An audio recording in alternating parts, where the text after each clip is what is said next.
Eu sou Ricardo Baitello, coordenador da campanha de energias renováveis do Greenpeace. A gente está aqui na Cúpula dos Povos lançando o documento Horizonte Renovável, que é um relatório que mostra um pouco como as fontes renováveis, as novas fontes como eólica, solar e biomassa têm se desenvolvido no país. Então nós percorremos diferentes regiões do Brasil, em todos, pelo menos no sul, no sudeste, no centro-oeste, no nordeste e no norte, mostrando usinas, mostrando a evolução das fontes, entrevistando representantes da academia, associações de energias renováveis e populações afetadas ou impactadas positivamente pela usina.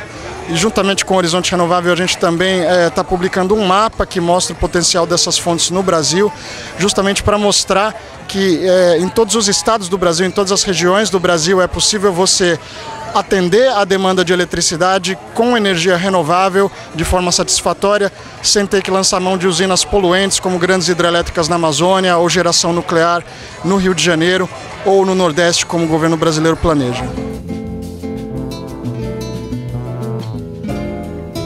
A gente está realizando aqui um seminário focado em energia solar. Não sei quem esteve presente na terça-feira. Na terça-feira a gente lançou esse documento que está sendo projetado aqui, chamado Horizonte Renovável, que é um relatório que está disponível, quem quiser baixar no site, ou a gente tem algumas cópias aqui também.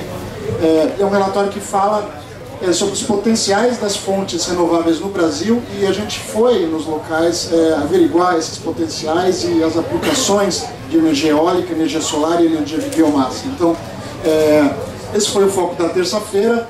E o trabalho do Greenpeace aqui na cúpula e também como campanha está essencialmente focado agora em energia solar, uma vez que outras fontes como energia eólica já estão num patamar diferente de desenvolvimento. Então a gente considera essencial ter essa mesa aqui na cúpula para discutir especificamente energia solar, e a gente tem aqui a presença do Guilherme Serquis, do Carlos Felipe Faria e do Danny Kennedy, veio da Califórnia e vai estar sendo traduzido ou pelo Léo ou pela Nicole, não sei como ficou programado aqui. Então, sem mais delongas, eu vou passar a palavra.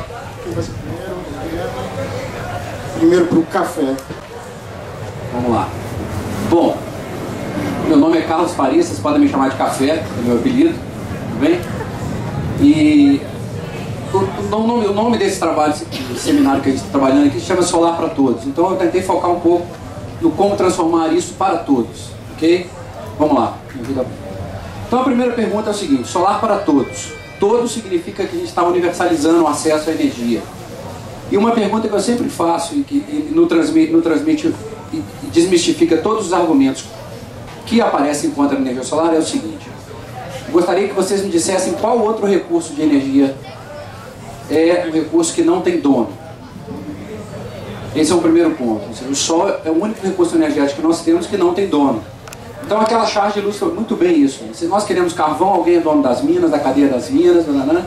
Se alguém quer petróleo, alguém domina os poços, a cadeia de suprimento dos poços, não é isso? Se alguém quer urânio para fazer energia nuclear, sim. No final das contas, historicamente, se a gente analisar a evolução da energia solar, nossos líderes, mal assessorados ou providos de uma cultura que é difícil de pensar em inovar, vão falar que a energia solar não é viável. Né? E se a gente analisar bem, a energia solar é a única que não tem um dono. Então ela não tem como fazer parte de uma cadeia de centralização. Concorda comigo? Não tem valor econômico. Então a gente não consegue perceber isso e convencer os nossos líderes a que a energia solar é um recurso que nós temos disponível e é para todos. Vamos lá. Se a gente fala em desafio da energia do século XXI, eu extraí um artigo que está em inglês, um trechinho apenas, que ele cita brevemente ali, que ele fala que a gente vai fazer uma transição de uma economia fóssil para uma economia solar. E que nas plantas e na fotossíntese e no uso do sol estaria o segredo da humanidade. Passa para mim, por favor. Infelizmente ou felizmente, esse artigo foi escrito numa revista de ciências norte-americana em 1912. Ok? Há 100 anos atrás, já se apostava na energia solar, e o que a gente vê, na verdade, é que isso não foi realizado. Por quê, gente? Pode passar. Porque, na verdade, para a gente mudar e entender um pouco como é que a energia solar pode trabalhar, a gente tem que pensar em inovar. E inovar para a gente é muito difícil. Ou seja, nos últimos 50 anos a gente vem sendo convencido e trabalhando numa cultura que é fóssil. E aí, efetivamente, muitos dos consórcios internacionais ou grupos econômicos não têm interesse em quê? Em mudar uma fórmula que está certa. Já ouviram falar em time que se ganha, a gente não se mexe, não mexe? Nesse caso, nesse momento que nós vivemos, essa fórmula ela é extremamente inadequada, concorda?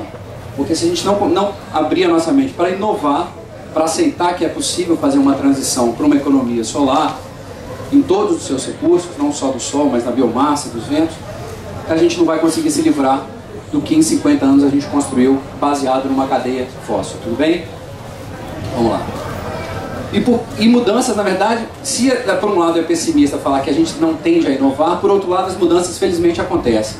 Ali é um artigo que eu extraí de um Ed Morris, que era um problema em 1898, a cidade de Nova York e Paris detectaram um problema que em 1930 haveria um holocausto devido a cocô de cavalo. A cidade de Londres estaria com 2,20 metros de cocô de cavalo, coberta de cocô de cavalo, se não houvesse um problema com os cocôs de cavalo. 5 anos depois inventaram o automóvel e o problema do cocô de cavalo desapareceu. Por quê? Houve uma possibilidade e uma abertura para que houvesse uma mudança.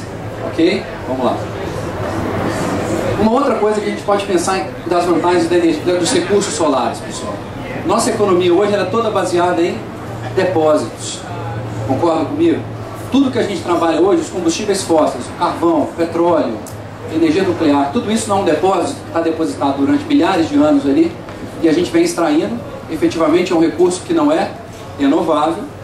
E nossa economia, na verdade, para ela se movimentar mais levemente, mesmo na nossa cultura de vida, a gente teria que mudar o quê? De uma cultura de depósitos para uma cultura de fluxos. O que a gente chama de fluxo? Algo que possa ser o quê? Renovado. Que é, na verdade, o quê? Energia solar, energia eólica, energia dos ventos e a própria biomassa e a fotossíntese. Então a ideia de uma cultura solar é migrar de um depósito que está estagnado para uma cultura que se movimenta e é renovada. Pode passar. Outro detalhe importante, gente. Se a gente fala em energia solar para uma pessoa, é fácil de compreender. Pode passar. Mas nós temos que pensar que a gente tem que produzir energia para 6 bilhões de pessoas. E daqui a pouco para 9 bilhões de pessoas. Não é isso? Então nós temos que pensar que daqui para frente não é simplesmente pensar num ser ou numa nação ou numa diretiva política. É pensar que a gente tem um desafio para bilhões de pessoas. Pode ir. Se a gente pensar do ponto de vista de meio ambiente e pensar do ponto de vista de mudanças climáticas, a gente vai entender um pouco a relação das emissões em gramas de CO2 equivalente por quilowatt-hora. Esse gráfico mostra várias tecnologias e a gente vai ver o seguinte, que a nossa diretriz política brasileira, infelizmente, ou grande parte dos recursos, está destinando dinheiro para esse lado da nossa matriz. Gás natural, óleo, energia nuclear e carvão. Então eu coloquei uma bandeira do Brasil bem longe do verde, bem longe do azul, bem longe do amarelo, porque boa parte dos nossos recursos ainda, ou quase todos, são destinados para esse lado da matriz. Ao invés da gente destinar para o lado onde a gente tem uma emissão até negativa, consegue um balanço negativo de poluentes. E aí nós temos que pensar no seguinte, nós vivemos e temos um plano de crescimento, mas eu gostaria de propor a vocês que é o seguinte, é crescimento ou desenvolvimento com prosperidade? Para mim são duas coisas diferentes. Se a gente pensa, estou resumindo muito, que o Brasil hoje tem um plano de crescimento baseado em pré-sal, mais nuclear, mais mega hidroelétricas, e na verdade a gente poderia ter um Brasil baseado em pré-sol, pré-vento e pré-bio, que é pré-biomassa, eu me coloco num dilema onde eu acredito que a gente está caminhando para um crescimento sem desenvolvimento e prosperidade. A gente cresce, a gente imagina que tem um crescimento, mas a gente não prospera buscando aquele modelo. E se a gente pudesse optar por uma energia solar, os seus recursos, a gente na verdade teria um crescimento com prosperidade e desenvolvimento. Tudo bem? Vamos lá. Limites, gente. Existe um limite, a gente já falou isso. Há um limite de exploração de petróleo, gás natural, carvão e urânio.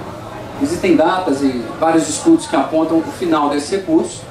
E nós temos condições efetivamente de implantar um modelo onde essa transição não seja tão abrupta para os recursos solares que são renováveis. Pode ir.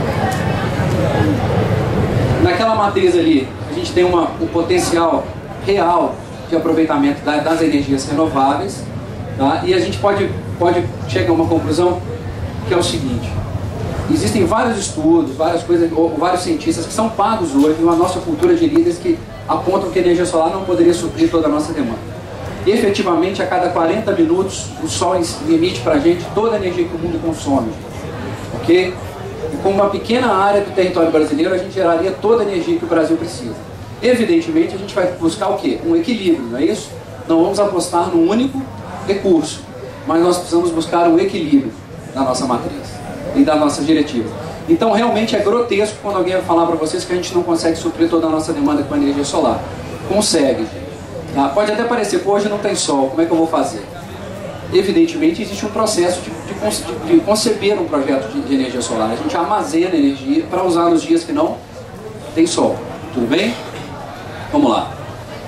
Então, para a gente entender, aí eu vou passar bem rápido esses slides agora, que só algumas aplicações é algo que já vem sendo feito no Brasil. A aplicação fotovoltaica, que é a conversão da luz em energia elétrica. A aplicação térmica, que é a conversão da radiação solar em calor, a temperaturas que vão de 30 graus até 1500 graus centígrados, usando apenas solar, como o próprio fogão solar que vocês estão vendo aqui. E a aplicação da arquitetura, da arquitetura solar. E como essas três estão interligadas para o nosso futuro, o que a gente quer para desenvolver. O que a gente vê é o seguinte: o primeiro potencial que a gente tem de usar a energia solar é melhorar o que já foi feito. Nossas edificações são muito mal construídas. Vou colocar um mal no sentido de a gente conceber elas do ponto de vista que use o menor número de recursos.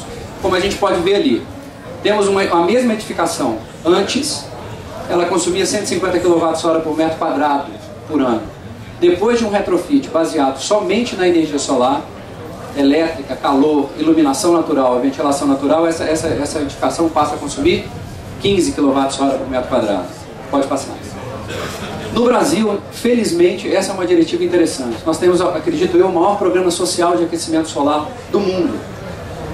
Aquecimento solar para as habitações de interesse social, que são financiados pelo programa Minha Casa Minha Vida, onde o uso do aquecedor solar é obrigatório para todas as habitações financiadas no Brasil, para as famílias que ganham até R$ 1.650. Ok? São equipamentos que têm que durar ali 20 anos no seu telhado, e existem mais de 60 mil, 70 mil casas hoje já com sistema de aquecimento de água solar implantado para as habitações de interesse social. Tudo bem? Vamos lá.